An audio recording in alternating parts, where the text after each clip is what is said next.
Hey guys, how's it going? Welcome back to my YouTube channel. Back to back filming right here. I literally just like completely unscripted, just wanna like drone on a little bit about Anna Saccone and then also the family of Nomads and what their end decision is going to be regarding their big move or big whatever. Like, everyone's now come to conclusion that they're moving. Anyway, we'll get onto that. I'll leave it chaptered so you can skip to either one if you do so wish. Now, Anna Saccone recently has done a fair few TikToks that have just made me question, like, I don't know, am I being too uptight? I don't really know anymore. I'm not really sure whether or not I am just complaining for the sake of complaining or whether or not other people kind of feel the same. There's a couple that spring to mind. Number one, she's gone back onto her toxic boy mum image, and I have to go toxic boy mum image because she herself called herself a toxic boy mum in a TikTok either earlier this year or late last year. I can't remember now, if I'm gonna be completely honest. Never thought that I would be that toxic boy mum. I love my 4 kids equally, but that last little boy just hits different. He hits his sisters, he punches them.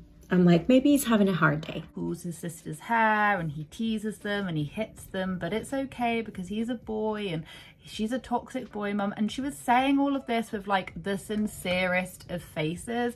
Anyway, that kind of went viral. People were talking about it and saying, like, what is this? This is just promoting awful behavior amongst, well, boys, just kind of saying that, oh, if you're a boy you can get away with this and it's fine because mummy loves you, and you know, and then passing it. You get the idea. When I say toxic boy mum, I'm not saying that. She literally coined herself as that. Or I wouldn't be that mum, that toxic boy mum. Problem is that now she's kind of like going along with it. So she, every so often she'll do little reels of being a toxic boy mum, and she did one recently where she was like, she did this like voiceover. I don't think I can even play it because of the thing, but I'll try. No way. But people were of course talking about it, and she was like picking up her son. It was as if her Jonathan was like telling him off, and she'd come out of nowhere and be like, you can't tell him off because he's my baby, that kind of thing. Like, really just feeding into this whole toxic boy mum thing. Still with me? Well, people had a little bit to say about it, and of course a lot of people were like, oh, this isn't real, like she doesn't actually think like that, like she's just trolling. And even though now she's trolling, the original video that she made, she very much was being quite serious. And I mean, if she wasn't being serious, then they must have been planning this, because that actually did go a little bit viral for them. But the thing is I'm pretty sure they were serious at the very beginning, and of course a lot of people just don't agree with that sentiment at all, and she's still playing into that fact. But I do just find it quite funny how the only way that Anna can get any real serious viewership on her TikTok is to basically, you know, either include her transgender daughter or include being a toxic boy mum. That's literally all she's got really going for it. I will also say about this as well is that there are a lot of comments asking where they are. Where are they? I don't even know. They've been gone for like 2 weeks. They cannot stick to a schedule. I mean, to be honest with you, a lot of people can't stick to a schedule. You're extremely busy and this and that. But if YouTube is like your full-time job, you've got to let people know that you're just that you're not about. You can't just be like, oh, I'm just not going to tell anyone, and then be active on all my other social medias apart from YouTube, where I earn the most amount of money. But they're still uploading shorts. There's no mention. Their community tab, they never ever comment on it. I just don't think they are in it, and I've said this for a little while, they're just not really in it anymore. They're there for the paycheck. They're there for pretty much nothing else, because if you really did care about your fans, you'd be communicating with them, you'd be letting them know where you are, letting them know that, oh, it's okay, this and that. They literally promised a membership, like every single Friday you'd get a little video on the membership program. They've never, ever since they admitted that, ever since they announced that this is what they were going to do, there has been zilch. There has been no membership videos, and I actually joined just to go and see what the hubbub was all about, and they hadn't been uploading. So it's just like, you're going to burn your bridges, because there's only so many times you can keep on promising people things and then it then falling through. And fair enough, sometimes that happens, sometimes that's life. Sometimes you go, hey, I'm going to try doing this, and then it then falls through, but you then say, hey, look, I'm really sorry, but this is like a pattern of behavior. They do this all the time. They promise things, don't ever deliver it, and then never talk about it ever again. And I promise you, in the next like couple of months, you'll get like a little video pop up saying, hey, change is coming soon, guys. And it's like, I've got whiplash, like I've got permanent whiplash from watching this channel. But I also really wanted to touch upon, that's my dog moving because he's trying to find the like one bit of sun in the caravan. There's this one bit that I did want to talk about. So she did, and this might be slightly controversial, but do you know what? I'm kind of up for a bit of controversial discussion. Why not? If you don't agree with me, if you do agree with me, just let me know. But she did this video where it was titled like solo mum of 4.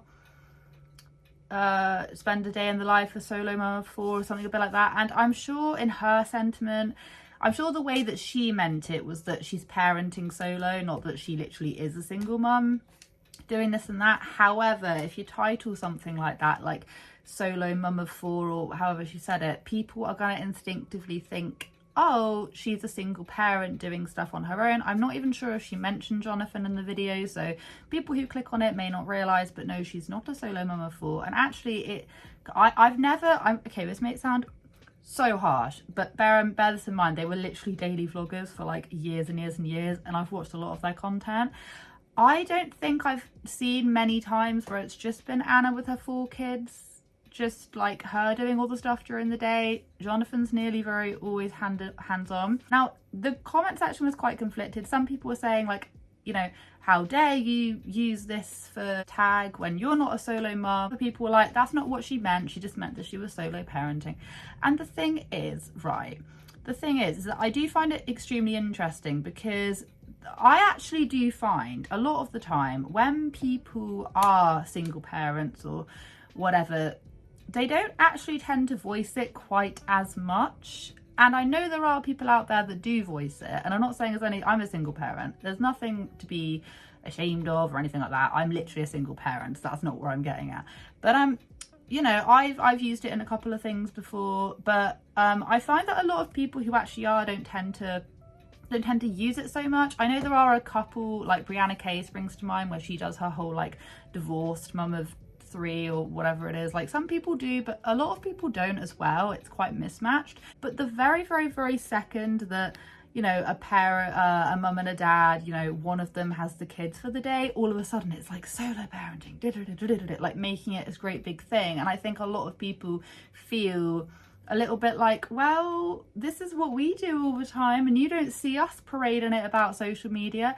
And you do see some people parading it about social media, but I do think that the people who parade it the most around social media are the people that literally are just spending the whole entire day looking after their kids by themselves, but also have a husband or a wife. Does this make any sense? I wasn't always like a solo parent. I think that now that I am, sometimes when I see stuff like that, I do get a little bit guarded, because I'm like, you know, they're wanting to use it as a way of being like, look, I'm doing everything, when in actual fact they don't always do everything. But I do understand what she's trying to do there with the solo parenting.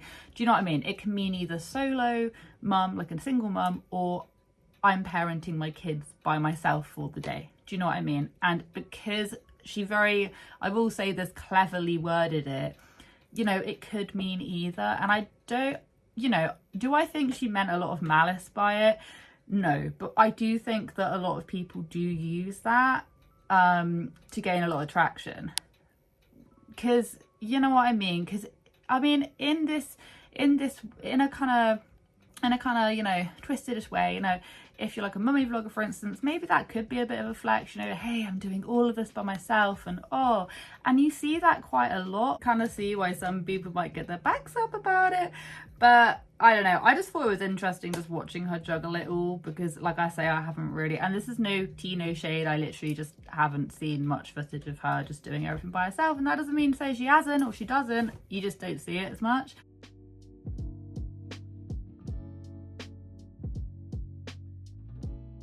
And the second thing I wanted to talk about was Family of Nomads. So Family of Nomads, Jess posted, and I got it from the Reddit thread originally, that she posted on, is it like, what's it called now? Instagram Reels or Instagram Links? Something, it's like a Reddit threads, Instagram threads, is that what it's called? Oh my god, I'm just not down with what's going on anymore. But she basically posted, where not a lot of people really see anyway, that they were thinking about moving and where would be a really good place to move to. And since then, I made a little video, and since all that happened, they've now started doing these reels going like, guess where we're going, where they're getting out of their RV, and they've got all their suitcases, and then they were in a hardware store and they were getting paintbrushes and rollers and things. And I think, and I don't know why not many people were guessing it. People were like, oh, are you going away on holiday? Are you renovating your RV? Are you getting a new RV? What's going on? But no, I think they're actually going to be moving into a house. Sorry, for everyone that doesn't know, I've got a Doberman puppy and he's 9 months old, but if he hears a noise outside, like anyone who has a Doberman will understand. Sunny? Will understand what I mean. They can be in the deepest slumber. It's a cow. Known to mankind. Deepest slumber known to mankind, twitching, asleep. If they hear a footstep, something abnormal, a gate clattering, because we live on a farm, a car door shutting, he will be up, he will literally rise up, hackles up, going ruff, ruff, ruff, until we can see what it is, and then I acknowledge it, lie down, case closed, it's done. But he's trying to figure out what is that noise. Do you know what I mean? If you're inside and you've got a fence, somewhere for him to actually like manage, guard, I suppose, he'll do that. If you're out on a walk, couldn't give 2 hoots. He loves everyone and everything, nothing to the matter. But if it's your own home, yeah, sometimes I'll be recording and I'm just like, pause, because it's like, oh, as a car door is shut, the world is over kind of thing. Anyway, but what I wanted to say is that no one was really guessing what they were going to be doing. And I think, and this is kind of what she was alluding to anyway, that they might be moving into a house, which would be in the best interest, just from an outsider's perspective. I think it would be in the best interest of their eldest kid, who's been going through a lot recently. And a lot of people have said the same thing. Of course, they know their child better than anyone else. But I've always said, since I started covering them, that I think their eldest, considering what they've been through, would benefit from having like stability and not have people on the internet trying to impersonate her, because that has happened recently as well. It's all been a little bit chaotic. But yeah, I think they're actually going to be moving. And the weird thing is that, yeah, they could just become like family channel people, which I loathe. They could just become like standard house family channels. But the thing is that they've literally built up their audience based on RV van life. They have family of nomads on the back of their like RV. This is their whole entire thing. People in the comment section weren't even guessing it, because they're not going to think these guys are going to move into a house. Are they still going to have the same kind of viewership? Are they not? Is it going to get better? I don't really know, but I would love to hear your guys' thoughts and feelings on what we chatted about today. Have a wonderful day wherever you are in this world. Take care of each other, take care of yourselves, and I'll catch up with you guys in the next video.